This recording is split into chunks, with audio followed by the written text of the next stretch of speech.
안산에서 그 먼 길을 이렇게 또 방문해서 함께 예배하게 돼서 감사드립니다.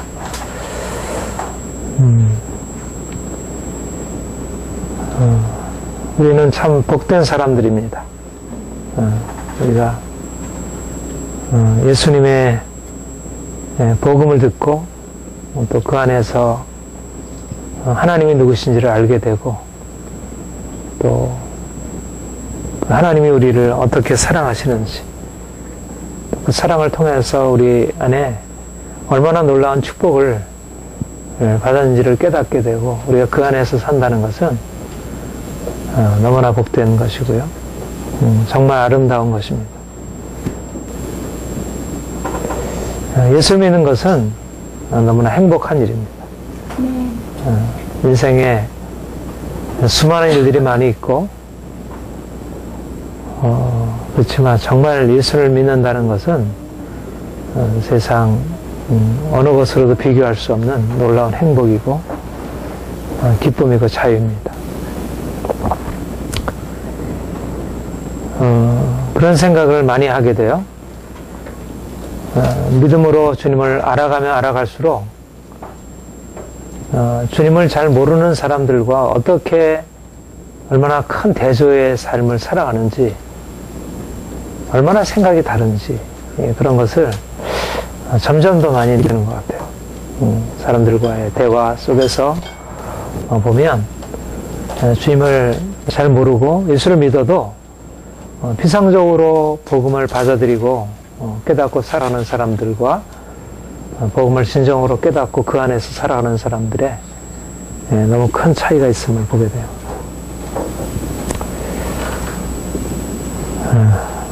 아무튼 여러분은 복된 사람들이고 행복한 사람들입니다. 아멘. 하나님이 우리에게 너무나 놀라운 복을 주셨습니다. 로마서 강해를 하고 있는 중입니다. 벌써 21번째 강의가 되겠습니다. 로마서 강해를 하면서 굉장히 하나님이 복음의 깊은 것에 대해서 좀 더 분명하게 이렇게 보여주시고 깨닫게 하셔서 너무 감사하고요. 오늘 본문 그런즉 자랑할 때가 어디 있느냐 있을 수 없느니라. 무슨 법으로냐 행위로냐 아니라 오직 믿음의 법으로니라. 그러므로 사람이 의롭다 하시면 얻는 것은 율법의 행위에 있지 아니하고 믿음으로 되는 줄 아느니라.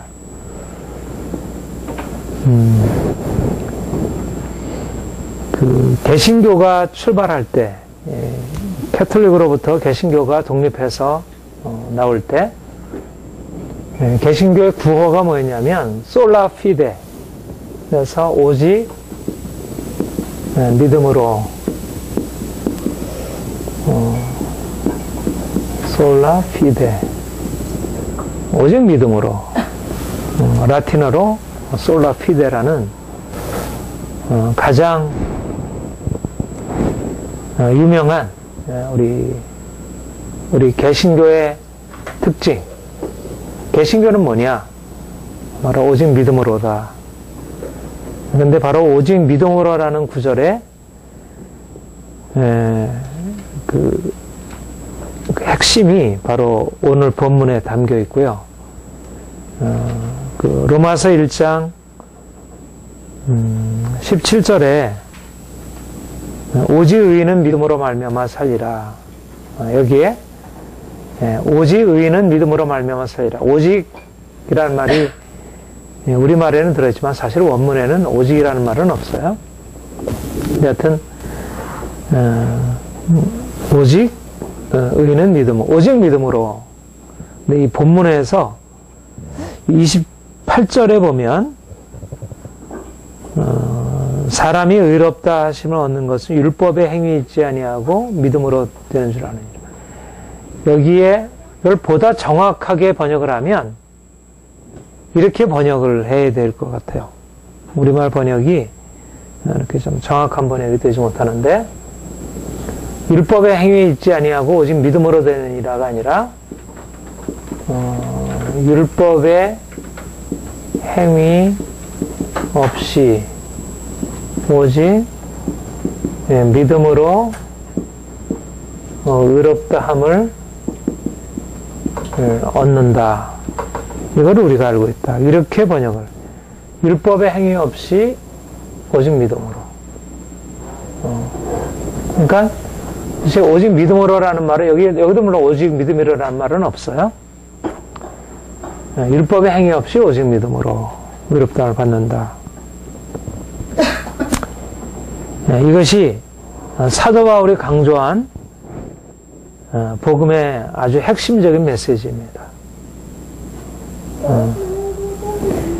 믿음으로 의롭다함을 받는다는 것은 무엇이라고 그랬죠?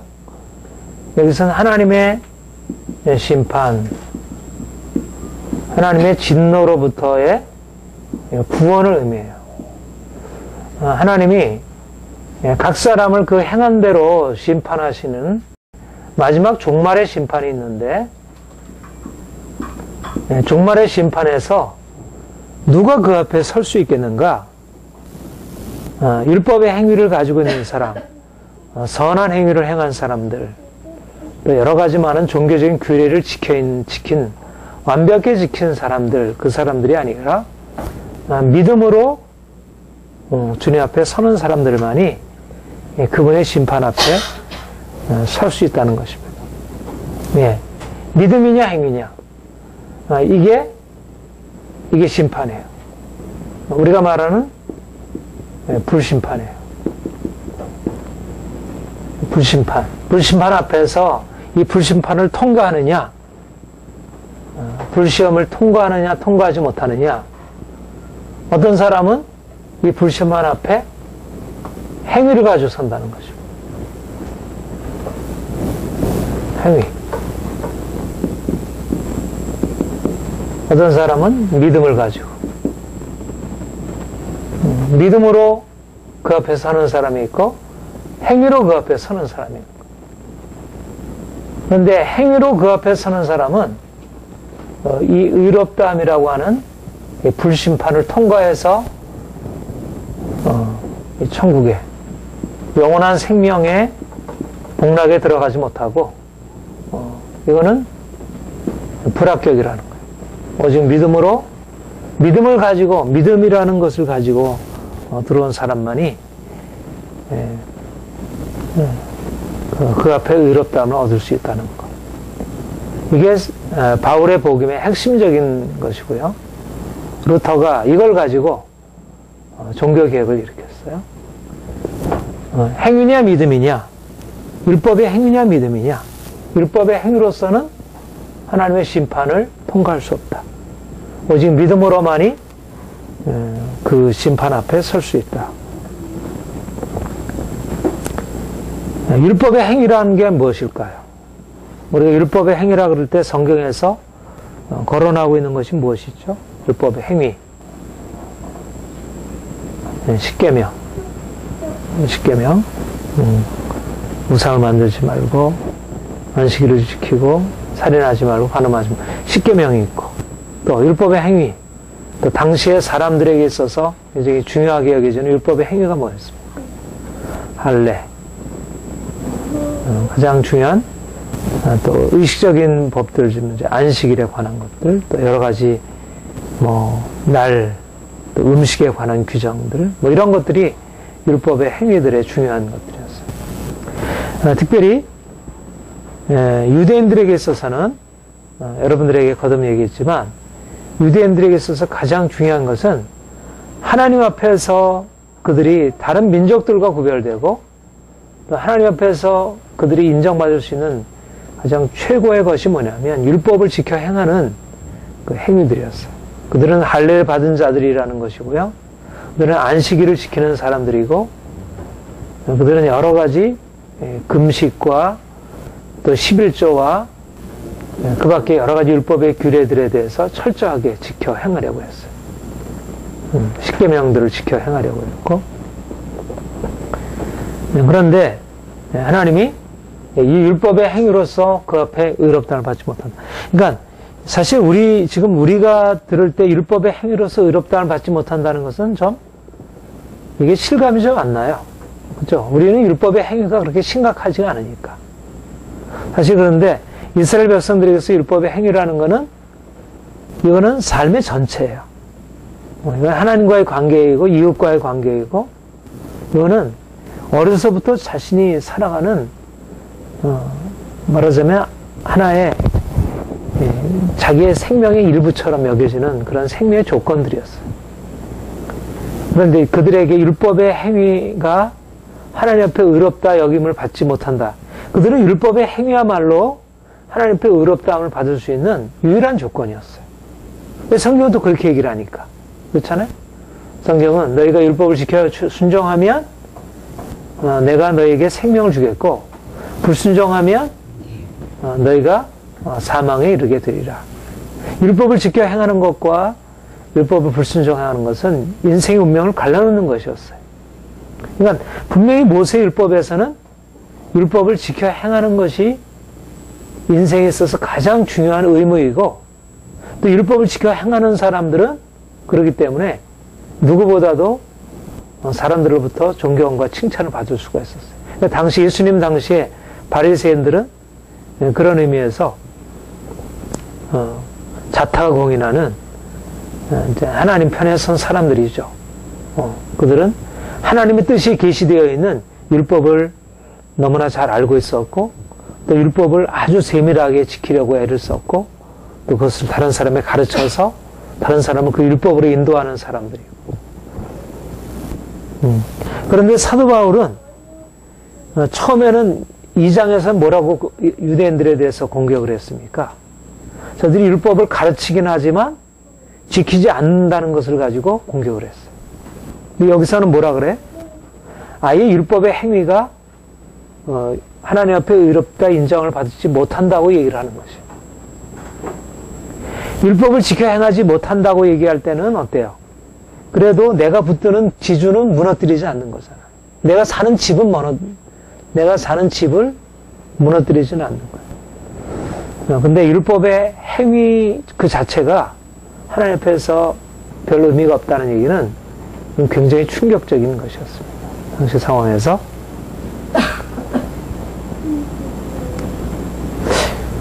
왜 율법의 행위는 율법의 행위로서 왜 의롭다함을 받지 못한다 그랬을까?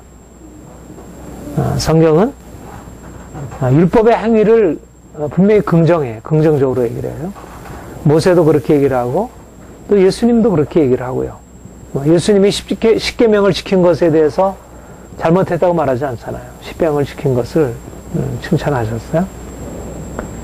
11조 하는 거, 금식하는 거 다 칭찬하셨어요. 율법의 행위를 그 자체 부정하시진 않으셨어요.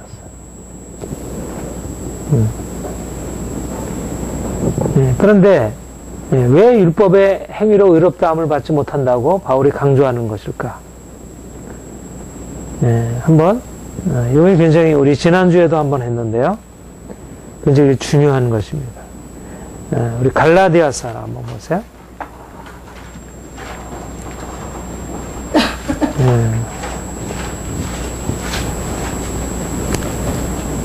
갈라디아서 2장 21절을 보세요. 우리가 잘 아는 2장 20절이 있고요. 그 다음에 21절이 있습니다. 20절에는 우리가 그리스도와 함께 십자가 못 박혀 죽음으로 그리스도께서 내 안에 사신다. 이렇게 얘기를 했고요. 21절에 우리 같이 한번 읽어볼까요? 시작. 내가 하나님의 은혜를 피하지 아니하노니 만약 의롭게 하는 것이 율법으로 말미암으면 그리스도께서 헛되이 죽으셨느니라. 의롭게 되는 것이 율법으로 말미암았으면 그리스도께서 헛되이 죽으셨느니라. 무슨 말일까요? 의롭게 되는 것이 율법으로 말미암는다는 것입니까? 아닙니까? 이것은 가정이죠. 가정이라는 얘기는 실제는 그렇지 않다는 얘기입니다. 율법으로 의롭게 되지 못한다는 것입니다. 율법으로.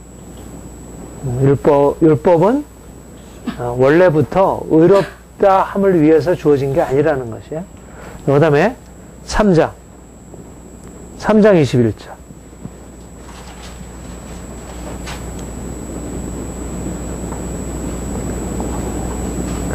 같이 한번 읽겠습니다. 시작. 그러면 하나님의 약속을 거스르느냐 결코 그럴 수 없느니라. 만일 이스라엘의 율법을 저버리면 그가 반드시 율법으로 말미암았으리라. 예. 만일 능히 살게 하는 율법을 주셨다면 의가 반드시 율법으로 말미암았으리라. 여기서도 가정법이죠. 살게 하는 율법을 주셨다면 의가 율법으로 말미암았으리라. 그러니까 둘 다 실제가 아닌 것이네. 조건절에 나와 있는 것도 실제가 아니고 뒤에 나와 있는 것도 실제가 아니에요. 살게 하는 율법을 주시지 않았다는 것입니다. 말하자면 율법을 가지고서 생명에 이르게 하지 않으셨다는 거. 원래부터 하나님이 만약 그렇게 했다면, 만약 하나님이 원래적으로 모세한테 율법을 수여하실 때 그 율법을 통해서 생명에 이르게 하는 그 율법을 주셨다면 의가 율법을, 여기서 의라는 말이나 생명이라는 말이나 사실 같은 말이에요. 의라는 말이나 구원이라는 말. 원래 율법의 행위를 가지고 의롭다함을 얻는다는 이 원칙이 모세부터 있었느냐면 없었다는 거예요. 하나님께서 모세에게 율법을 주실 때 원래 그 모세 율법을 통해서 사람들이 생명을 얻게 하기 위해서 주신 것이 아니었다는 것이. 만약 그렇게 됐다면 사람들이 그 율법을 통해서 의를 얻게 되었을 것이다. 2장 20절에도 만약 율법으로 의롭게 되는 것이라면 그리스도께서 헛되이 죽으셨느니라. 이미 모세 율법으로 말미암아 우리가 의를 얻고 생명을 얻게 되는 길이 이미 있었다면, 그렇다면 그리스도께서는 헛되이 죽으신 것이고 그리스도가 굳이 오실 필요가 없었을 것이라는 것입니다. 다시 말하면 예수님께서 오시기 전에 주어진 율법은 그 자체 하나님의 생명, 하나님의 의에 이르게 할 것이 원래 아니었다는 거예요. 그러면 무엇을 위해서 주신 것일까요? 자, 그 앞절에 이렇게 나오죠. 19절. 19절 같이 읽겠습니다. 시작. 그런즉 율법은 무엇이냐? 법보함을 인하여 다한 것이라. 천사들로 말미암아 중보의 선을 미뤄 베푸신 것인데, 약속하신 자손이 오시기까지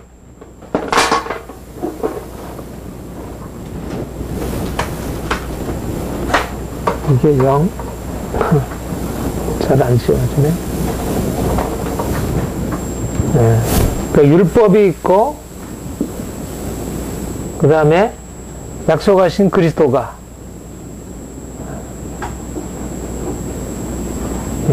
그 율법이 모세를 통해서 율법이 주어졌어요. 그런데 율법이 있을 때는 아직 생명에 이르는 길이 아직 나타나지 않은 것입니다. 아직은 주어지지 않은 것입니다. 그러니까 율법의 행위, 율법을 사람들이 지켜 행하지 못했기 때문에 의에 이르지 못한 것이 아니라 율법 자체가 의와 생명의 길이 아니었다는 거예요. 원래부터. 그런데 그리스도께서 오셔서 이제 의와 생명의 길을 열어놓으신 것입니다. 이게 하나님의 의라고 그랬어요. 하나님의 의가 계시가 되었다 그랬어요. 예수 그리스도께서 오셔서.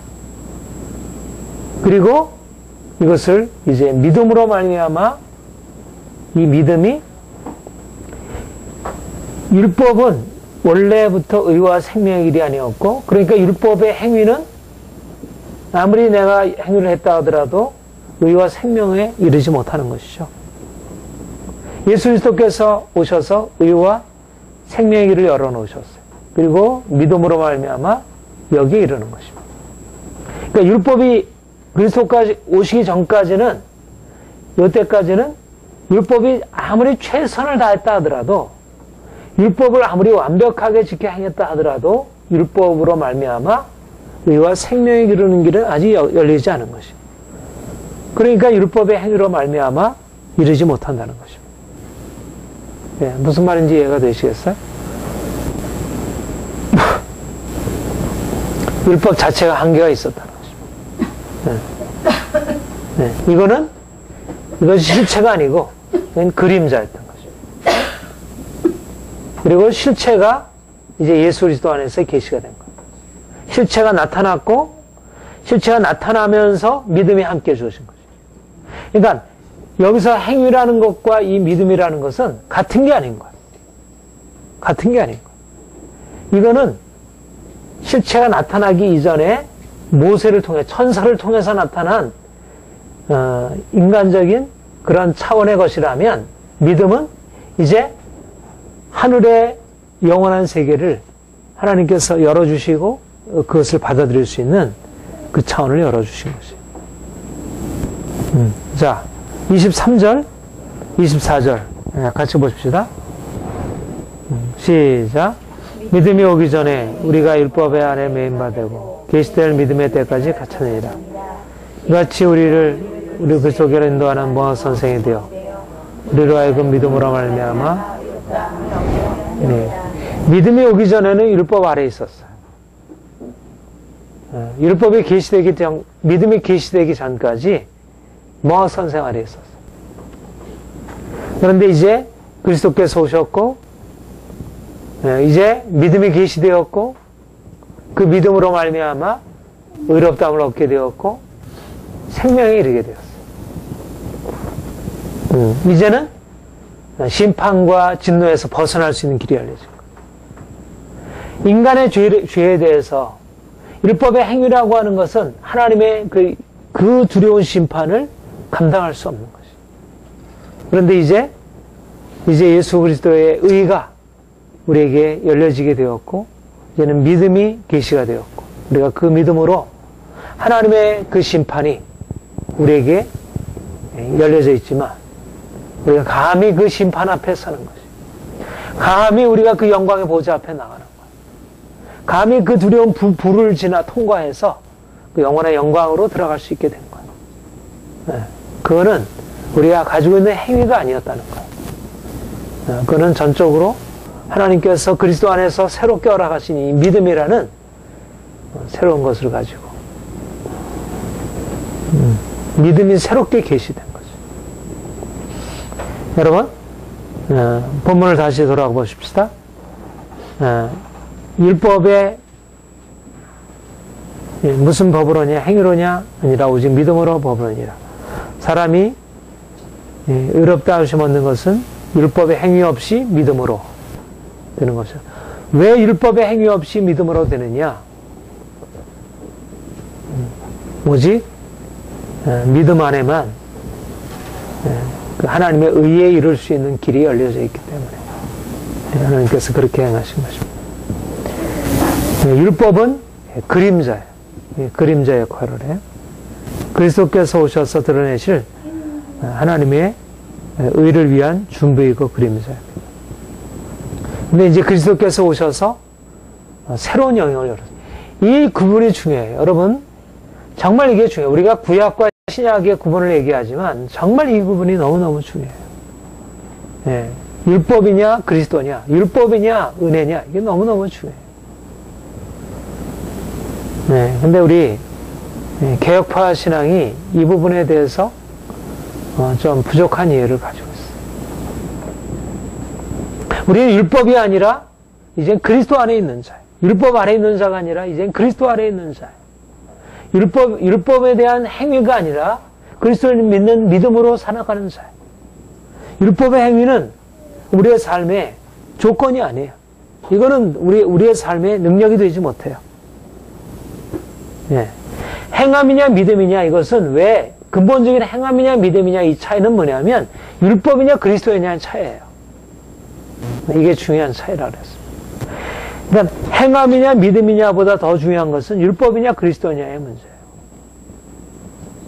예수 그리스도께서 오셔서 그분이 우리에게 계시되셨다는 것이 중요한 것입니다. 그분이 오시기 전까지는 다 율법 아래에 있는 거예요. 그분이 우리에게 오셔서 그분의 영광을, 그분의 축복을 계시하시기 시작하신 거죠.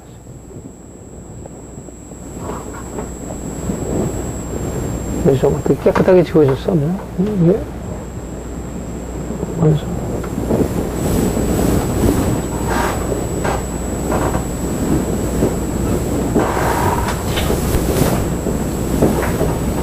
다른 거 없어요?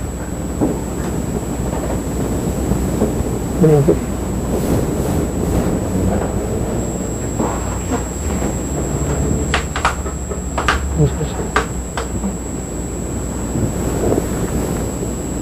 좀 약 좀 묻혀오세요.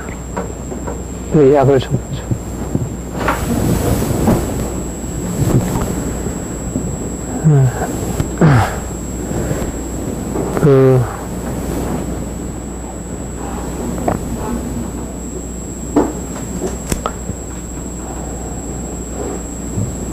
여기다 묻혀줘요.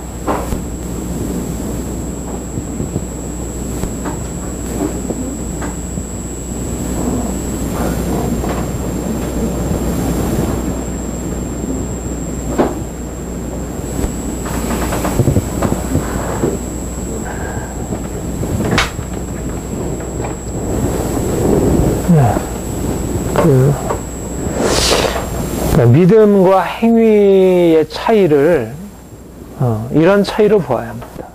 이런 차이로 봐야 돼요. 믿음과 행위가 왜 율법의 행위가 아니라 믿음으로 오냐? 왜 율법의 행위가 문제가, 그것이 능력이 없고 믿음은 왜 대단하냐? 율법의 행위라는 것은, 근본적으로, 그러니까, 아까 얘기한 대로, 지금 심판은 불심판입니다. 하나님의 불심판이에요. 불심판 앞에 서는 것입니다. 근데 율법의 행위라는 것이 뭐냐면 마치 불심판 앞에 서 있는 나무나 풀이나 집과 같은 거예요. 나무나 풀이나 집이나 그 자체로서는 타당한 가치가 있어요. 근데 이게 불 앞에 서게 되면 이거는 그냥 다 없어져 버리는 것들이에요. 이거는 능력이 되지 못하는 것들이에요. 그러니까 사람들이 이것 자체로만 보면 문제가 되지 않아요. 근데 불 앞에 나무나 풀이나 짚을 불 앞에다 세워놓으면 이거는 아무런 가치가 없다는 거죠. 율법의 행위가 그렇다는 거죠. 사람들이 가지고 있었던 모든 종교적인 행위들, 모든 사람들의 이제까지 모든 수고들, 노력들, 모든 해놓은 것들이 결국 하나님의 불심판. 그러니까 예수 그리스도께서 오셔서 그리스도께서 오심이라고 하는 것은 무엇을 의미하냐면 이 불심판이 시작이 된 거예요.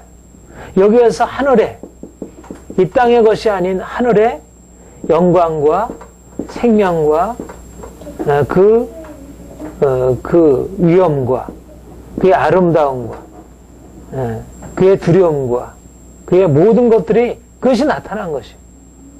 그러니까 이제까지 사람들이 바라보고 환영하고 행해왔던 것이 이제는 이 영광 앞에서 이게 아무것도 아닌 것으로 되는 것이에요. 율법의 행위로 의롭다함을 받지 못한다.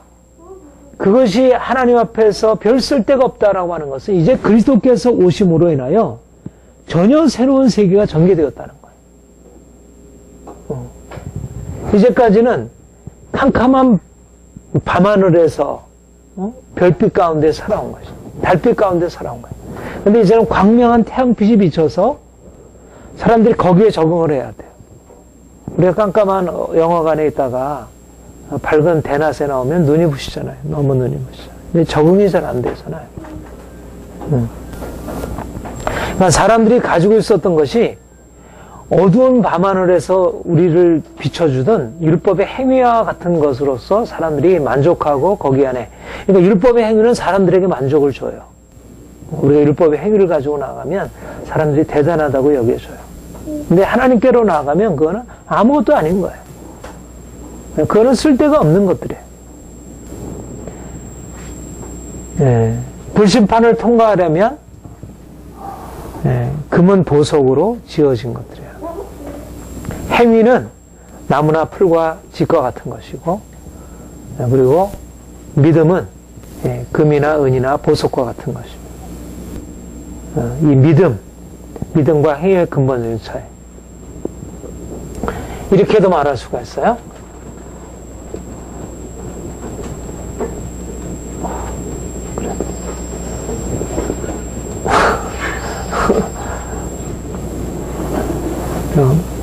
오늘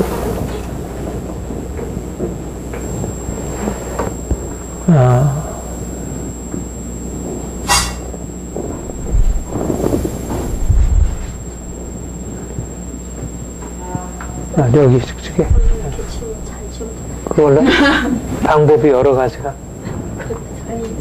근데 스프레이 잘 안 되는구나. 스프레이를 한번 썼다가 하면 이걸로 계속 지워서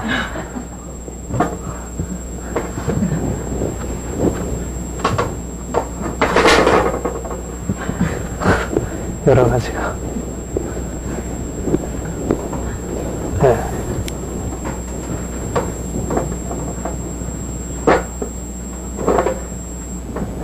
그렇습니다. 그래요?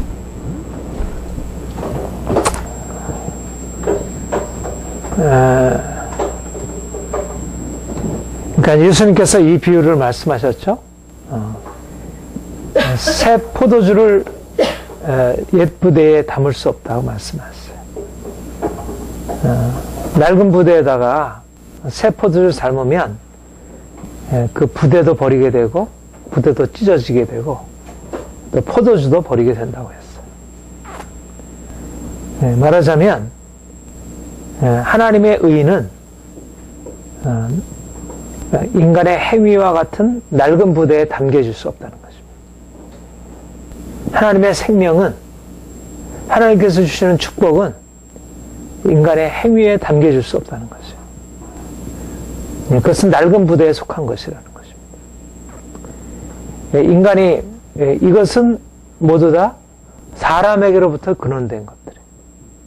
내가 행한 것들이에요. 그 근본적인 차이는 뭐냐면 내가 행한 것이라는 것이에요. 하나님의 그 영원한 영광을 어떻게 담을 수 있겠습니까? 우리가 행한 것에다가 우리가 아무리 선을 행해놨어도 그것은 하나님 앞에 아무것도 아닌 거예요. 솔로몬이 그렇게 얘기를 했죠.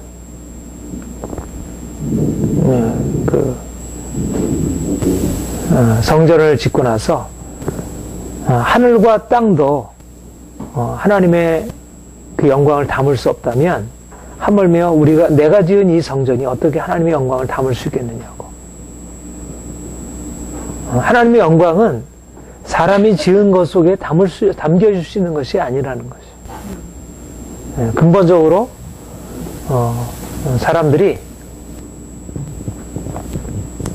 인간의 행위가 왜 의롭다함을 얻지 못하게 하느냐. 의롭다함을 얻는다는 것은 그냥 어떤 개념이 아니라 그것은 하나님 자신의 영광 앞에 인간이 서는 것을 의미해요. 근데 그것을 인간이 자기 자신의 스스로의 행위를 가지고 서려고 하면 그 강렬한 빛이 인간을 완전히 눈을 멀게 하고 인간을 다 태워버리게 하고 그 빛 앞에 인간을 설 수 없게 만드는 거예요. 그게 율법의 행위라는 거예요. 우리의 의는 다 낡은 옷과 같아서 그분 앞에 설 수 없는 것입니다. 아무리 우리가 깨끗하고 선을 행했다 하더라도 인간의 의가 그러한 종류의 것이죠. 차원이 이 땅에 있는 것이고 그 땅에 있는 것이어서 그분의 완전함과 그 거룩함을 감당해낼 수가 없는 거예요. 그게 인간의 의예요. 그게 율법의 행위입니다.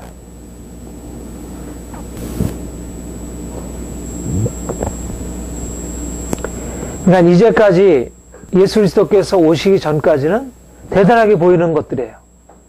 그런데 그리스도께서 오심으로 말미암아 이제까지 대단하게 보이는 것들이 아무런 가치 없는 것으로 다 그것이 평가절하되어 버리는 거예요.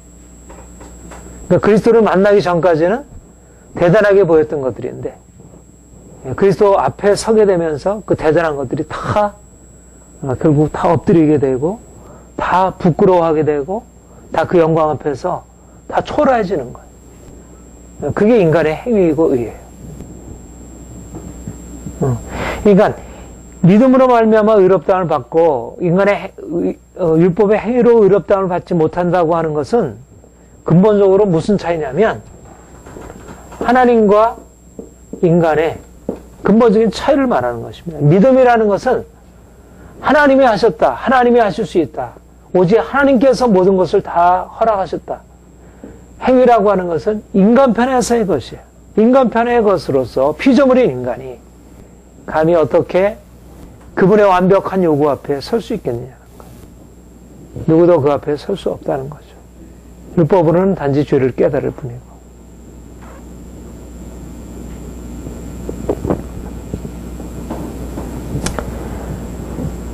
그래서 우리가 이 율법의 행위가 아니라 믿음으로라는 우리 개신교의 가장 중요한 이 핵심적인 원리가 말하고자 하는 가장 핵심이 뭐냐면 하나님과 인간의 근본적인 차이를 말하고 있는 것입니다. 하나님께로부터 난 것과 인간적인 것의 근본적인 차이를 말하는 것입니다. 종교개혁자들이 바로 이 차이를 제대로 깨닫게 되었어요. 루터도 그렇고 칼빈도 그렇고 우리가 가지고 있는 것이 정말 아무것도 아니구나. 오직 그분에게 난 것만이 그분에게 쓸모가 있구나. 여러분, 우리가 아이들이 뭐 나름대로 최선을 다해가지고 뭘 만들어요. 뭘 만들어가지고 그걸 가져와요. 그럼 예쁘게는 봐줄 수 있지. 그러니까 쓸모 있는 건 아니잖아요. 그렇죠? 그 아이들이 한 것은 그야말로 장난감이고 그냥 봐주는 거지. 근데 어리석게도 사람들은 자신이 행한 것에 대해서 대단하게 생각하는 것이고 자신이 하나님을 잘 모르면 율법의 행위라고 하는 것이 아무것도 아님을 깨닫지 못해. 그런데 하나님을 알면 알수록 율법의 행위, 인간적인 모든 행위들이 얼마나 부족하고 아무것도 아닌 것인지를 발견하게 되고 깨닫게 되는 것입니다. 우리의 도덕, 윤리, 이 사회적인 규범들, 예절, 상식, 이 모든 게 다 아무것도 아닌 거예요. 하나님 앞에서. 대단한 큰 차이, 그런 것들을 소유한 사람들은 대단하고, 그것 때문에 인정받고, 존경받고, 사회에서 지도적인 역할을 감당하고, 그런 사람들이 있음으로 인해서 이 사회가 밝아질 수 있지만, 그러나 사실, 그것을 하나님 앞에 하나님의 의라는 것과 대비되었을 때, 율법의 행위라고 하는 것은, 이거는 누추하게 짝이 없는 거예요. 누추하게 짝이 없는 거예요. 이것은 너무 값어치가 없는 것들이에요. 그러니까 결국은 율법의 행위가 아니라 오직 믿음으로 말미암아 의롭다함을 받는다는 얘기는 우리 인간의 하나님 앞에서 인간의 아무것도 아님 티끌과 같고 진흙과 같은 인간 존재의 한계를 바로 보여주는 것입니다.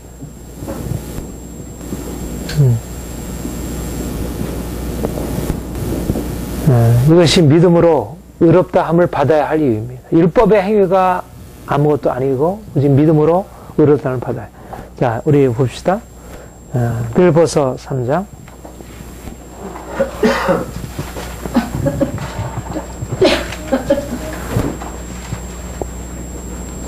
노래 잘하는 대로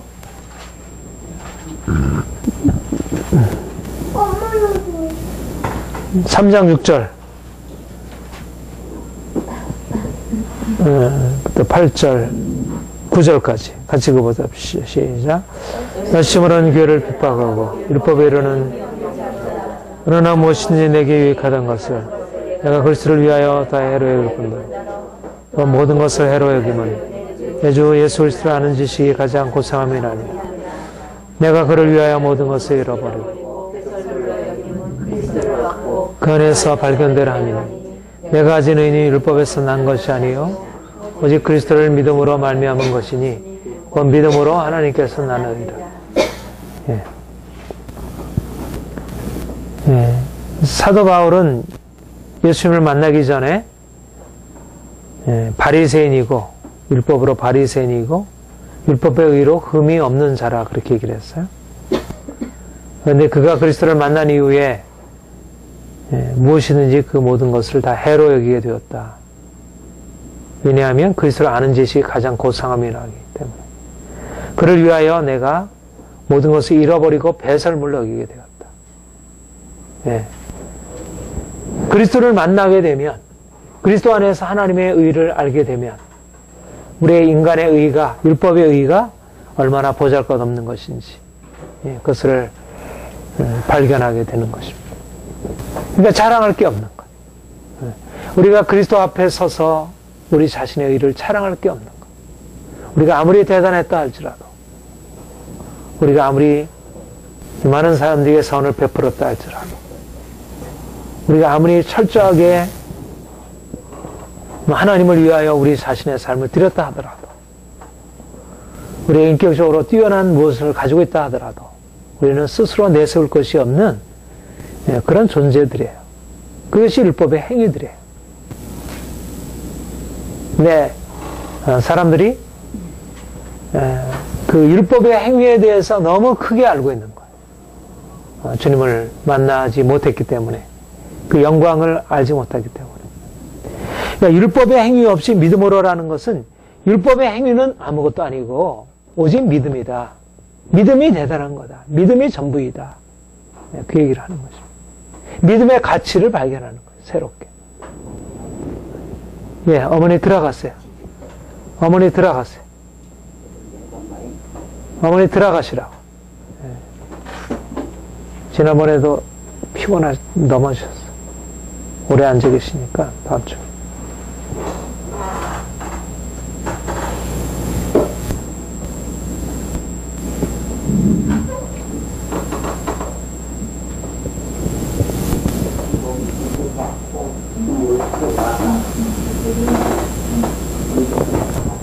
네.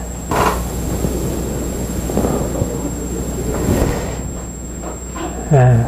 그러니까 우리가 이제 우리 신앙에 있어서 왜 믿음이냐? 왜 믿음이 그렇게 중요하냐? 왜 믿음인을 말아야 되냐면 하나님과 인간의 근본적인 차이 때문에 그래요. 하나님의 그 거룩하심과 영광과 그 위엄과 그 뛰어남 앞에서 인간이 자기 것을 내세울 것이 아무것도 없다는 거예요. 우리가 행위로서 무엇을 말할 것이 없다는 것입니다. 왜 믿음이냐? 하나님께로부터 난 것이 아닌, 물론 인간의 행위조차도 사실 다 하나님의 선물이죠.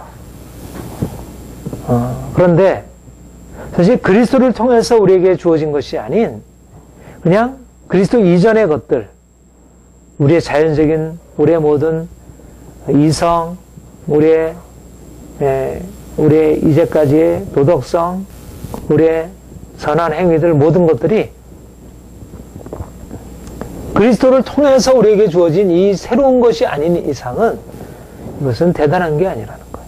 이거는 다 지나가는 것들, 다 사라지는 것들, 이것은 없어질 것들, 그 앞에서 아무것도 아닌 것들, 이런 것들이라는 거예요. 그런데 사실 우리 눈에 보기에는 이게 대단해 보이는 거예요. 눈에 보일 때는 어떻게 대단하지 않겠어요? 그걸로 이 세상이 움직여지는데, 누가 대통령이 되느냐? 대단하잖아요. 뭐 요즘에 뭐 쇠고기 파동으로 온 나라가 혼란 중에 있는데, 그 작은 쇠고기 뭐 파동에서 뭐 수입을 뭐 하느냐 마느냐, 뭐 30개월이냐 뭐 30개월 넘냐 없냐, 이런 게 온 세상을, 온 나라를 이렇게, 사람들한테는 그게 너무너무 중요한 거예요. 그걸 어떻게 결정했느냐, 어떻게 하느냐 하는 것이 너무너무 중요한 거예요.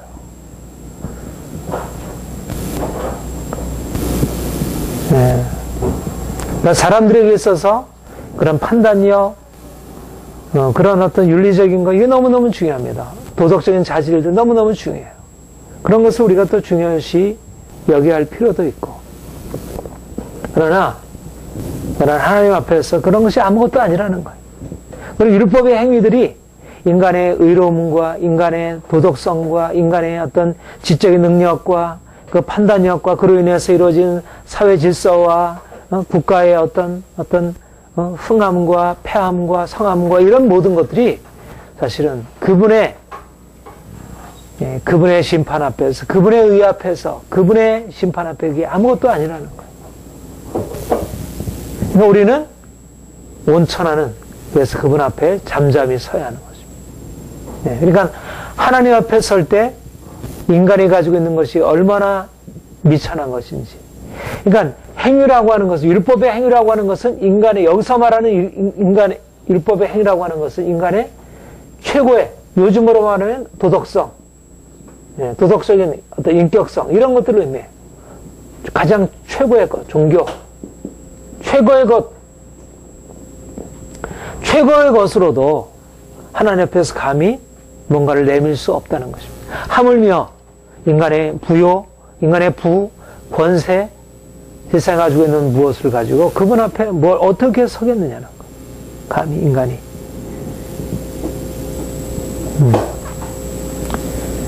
그러니까 이 로마서에는 뭐 구약부터 일관되게 내려오는 하나님 앞에 서 있는 인간의 아무것도 아님을 보여주는 것입니다.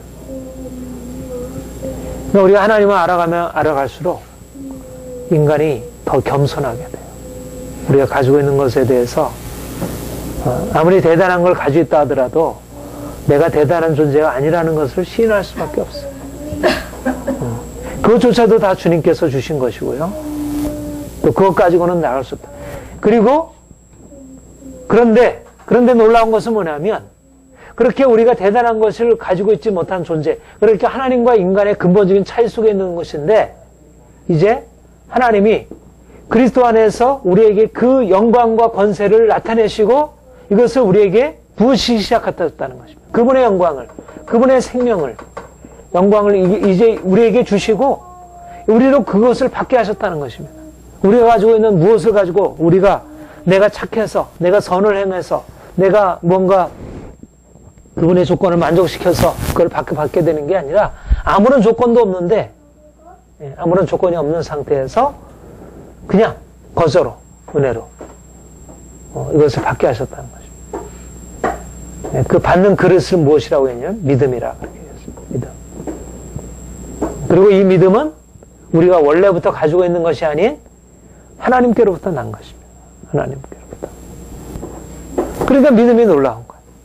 인간이 아무리 대단해도 우리가 이 세상 속에서는 대단하게 인정받던 것들이 그분 앞에 서면 아무것도 아닌 것으로 되는 것인데 믿음이라고 하는 것은 전혀 눈에 보이지도 않는데 그 믿음이라는 걸 가지고 주님 앞에 나아가면 그 영광의 하나님이 그 안에 들어오셔서 자기 자신을 나타내시고 거기 안에서 놀라운 은혜를 경험하게 하는 거예요.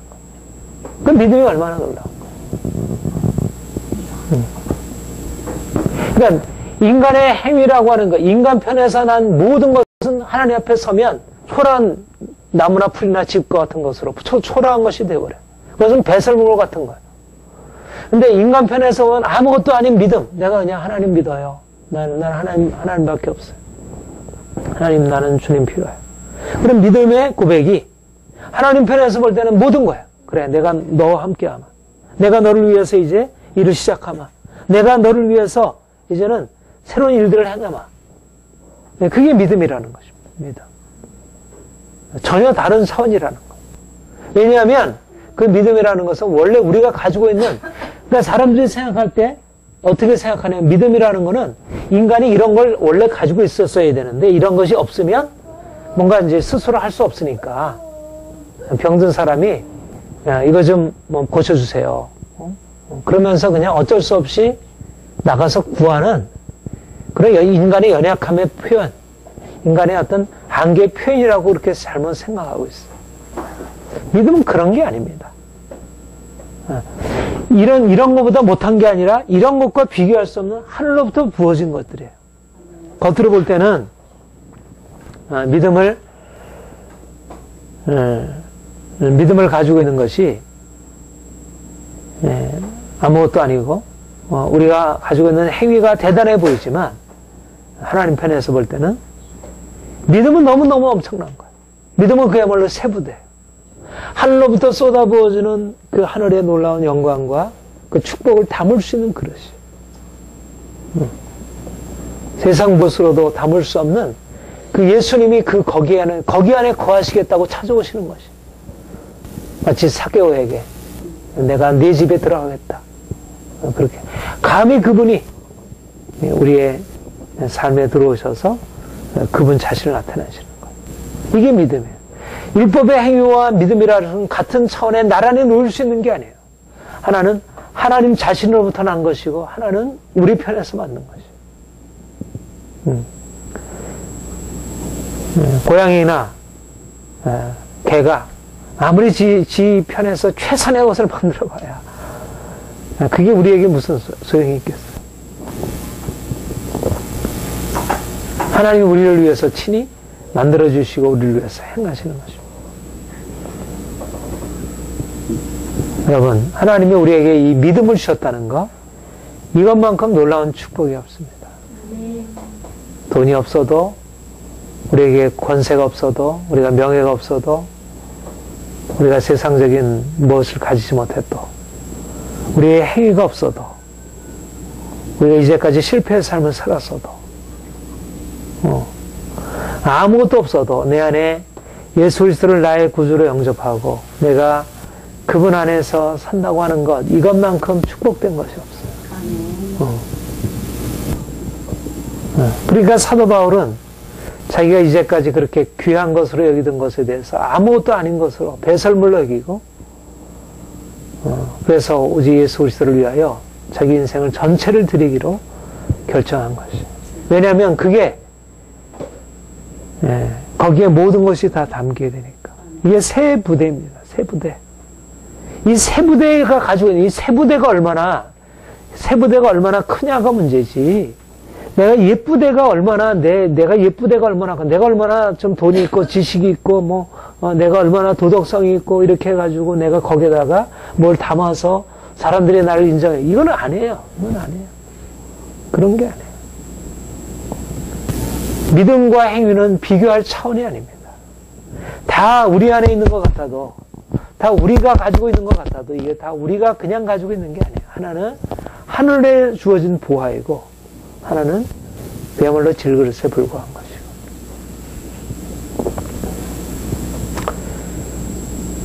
그래서 이 양자를 선명하게 잘 구별할 수 아는 게 지혜입니다. 그래서 내가 믿음을 위하여, 믿음을 더욱더 크게 하고 믿음을 더 아름답게 하기 위해서 오히려 사람들이 율법의 행위를 가지고 있음으로 인해서 오히려 믿음의 온전한 의미를 깨닫지 못하는 경우들이 많아요.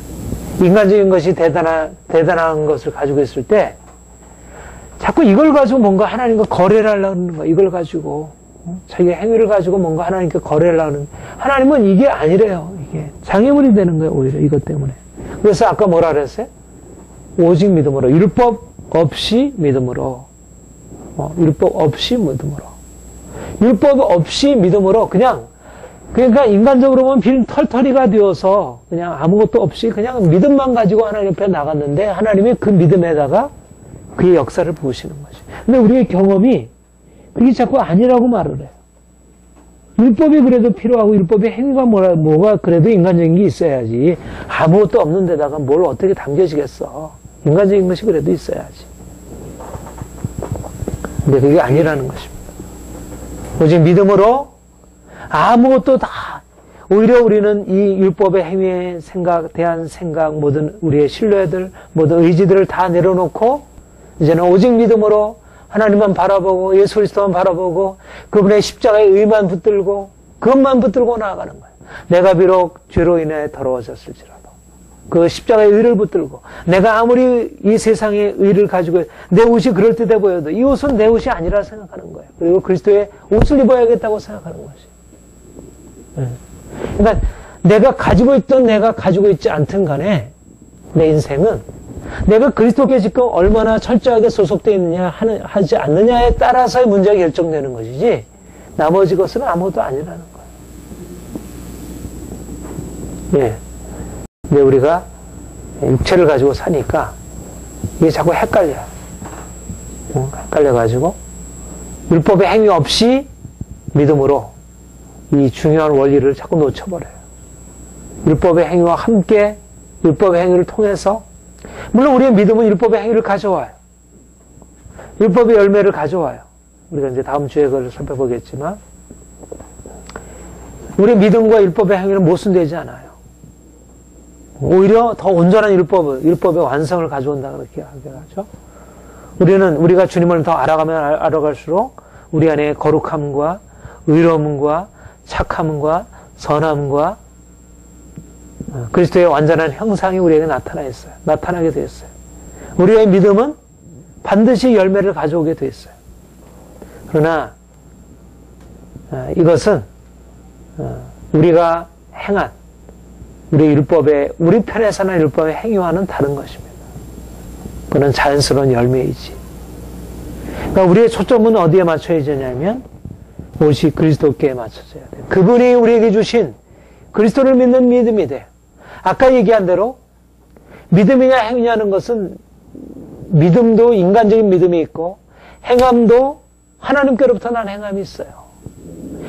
믿음이냐 행함이냐는 내가 믿습니다 하는 이 믿음.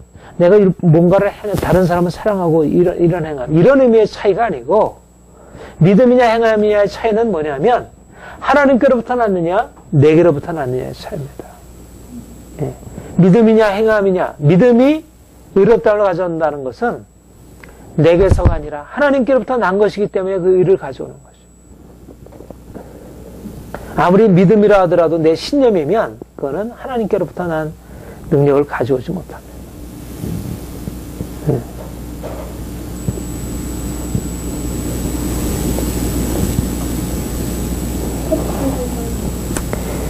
믿음만이 전부입니다.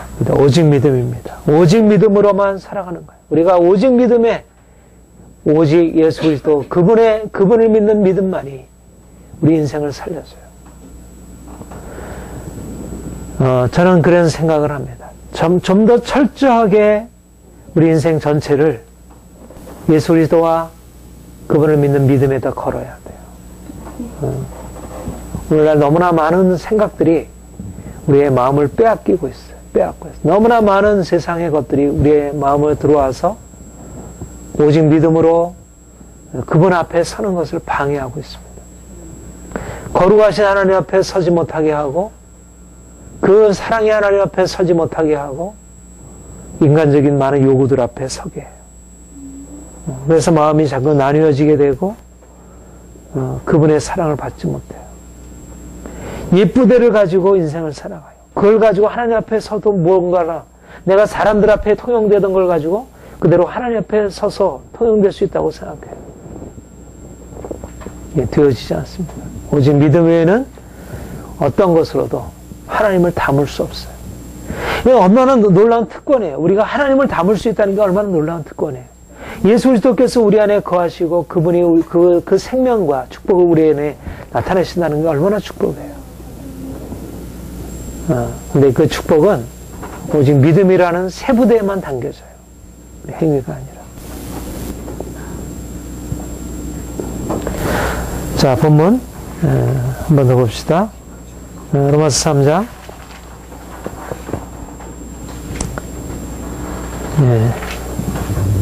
우리 29절 30절 같이 읽겠습니다. 시작. 하나님은 홀로 유대인의 하나님이신 분이시며 이방인의 하나님은 아니시며 진실로 이방인의 하나님도 되시며 할례자도 믿음으로 말미암아 또한 몰래자도 믿음으로 말미암아.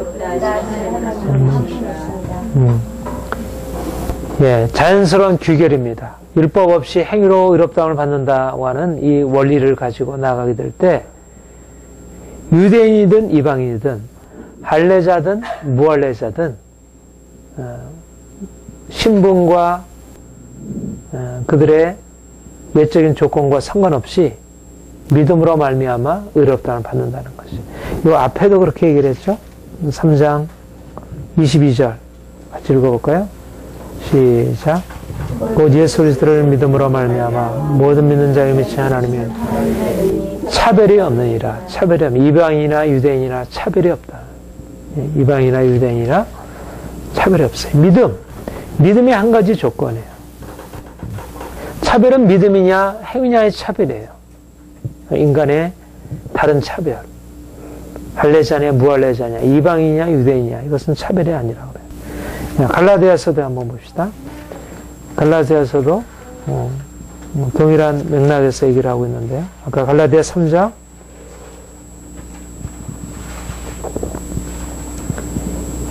26절부터 25절부터 29절 같이 읽겠습니다. 시작. 믿음이 오므로 우리가 무엇은 생활했지 않도다. 너희 다 믿음으로 말미암아 그리스도 예수 안에서 하나님의 아들이 되었으니 누구든지 그리스도와 합하여 세를 받은 자는 그리스도로 옷 입었느니라. 그는 유대인이나 헬라인이나 종이나 자유자나 남자나 여자나 없이 다 그리스도 예수 안에서 하나니 너희가 그리스도께 속한 자면 곧 아브라함의 자손이요 아브라함 때로 여러분 누구든지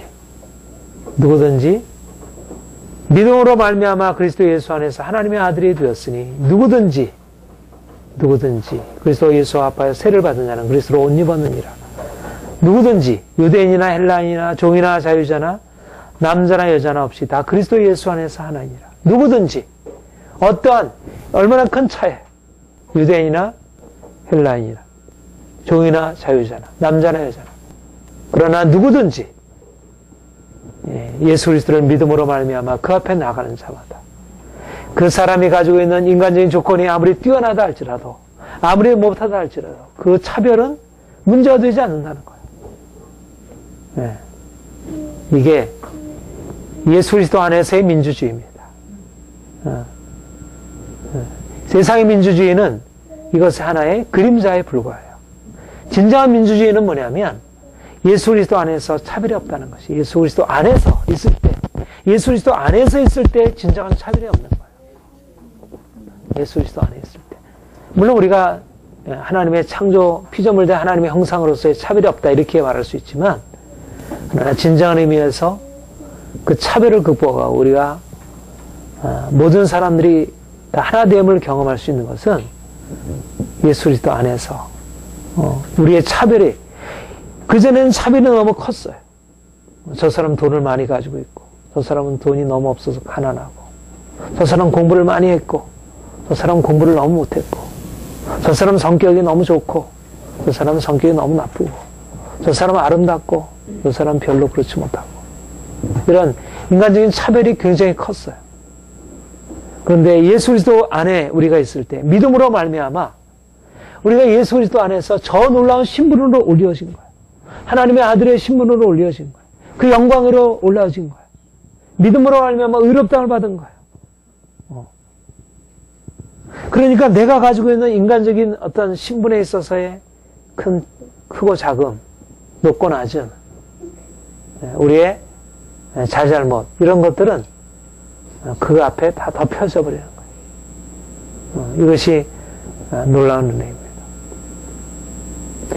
이제는 새로운 새로운 근본적인 구별을 갖게 되는 거예요. 우리가 물론 믿지 않는 사람을 차별하는 건 아니지만, 그러나 이것은 엄청난 차이가 존재하는 것입니다. 우리가 믿음으로 살아가는 것과 믿음 없이 살아가는 것이 큰 차이지, 내가 예수 그리스도 안에서 믿음으로 살아가는 것과 믿음으로 살지 않는 것이 큰 차이지, 돈을 수억을 가지고 있는 것과 지금 월세방에 살아가는 것이 큰 차이가 아니라는 거예요. 진정한 차이는 그 차이가 아니라는 거예요. 그러니까 이게 우리 믿는 사람들이 가지고 있는 근본적인 가치관의 전환이죠. 내가 전에는 세상에서 가지고 있는 나의 행위, 내가 행한 일들, 이런 것들이 대단하게 여겨졌고, 그렇지 못한 것이 굉장히 그 아래로 이렇게 보여지고, 내 자신이나 다른 사람을 그렇게 바라보았다면, 이제는 그것이 차별이 없는 거예요. 그 차별은 중요하지 않아요. 차별이 분명히 존재하죠. 이 세상에서의 차별. 가난한 사람. 그러니까 교회 사실 엄격하게 교회가 건강하다면, 교회가 정말 살아있다면, 사실 세상적인 신분의 차이, 돈을 가지고 있다, 몇 평 아파트에 산다, 그 사람이 어떻게, 이 차이는 사실상 별 볼 일 없게 되는 것입니다. 원래 교회가 건강하다면. 오늘날 세상이, 오늘날 교회가 너무나 세상을 닮아 있어서 그런 인간적인 차별들이 너무 크게 보여요. 교회 안에서도. 이것은 믿음의 가치를 제대로 잘 알지 못해서 그래요. 예수 그리스도 안에서 우리가 이 엄청난 하늘의 생명을 받았는데 우리가 가지고 있는 내가 할례자냐 뭐 할례자 율법을 지켰느냐 지키지 않았느냐 하는 것은 이거는 큰 차이가 아닌 거예요. 그건 진정한 차이가 아닌 거예요. 축이 끼지도 못해요. 그거는.